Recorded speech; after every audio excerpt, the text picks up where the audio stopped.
What are three truths about sales that nobody wants to tell you? All right, first one that nobody wants to tell you, sales is not about being liked. It's not about being a cool person. It's not about being a popular person. It has nothing to do with your likability. The other thing that you need to realize about sales, and you should probably get a sales process. If it's not mine, figure it out on your own. It's not about outsmarting people. It's not about using psychological code words to trick them. That might be some door-to-door stuff. I don't know. I've never done door-to-door.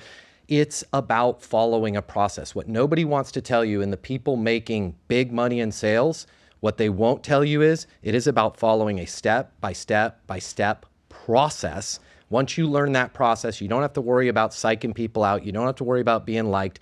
You just simply follow the process, trust the process, repeat the process. I will teach you how to close right now, but not right here. We've got a course on Easton University. It's normally $300.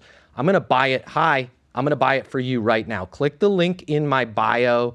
I will cover the cost for you to get the closing course. It is the easiest curriculum we've ever went through. You're going to learn how to close. You're not going to be pushy. You're not going to be manipulative. You will double, triple, quadruple your closing rate when you go through that course. So I'll buy it for you. We'll cover it right now. Click the link in my bio.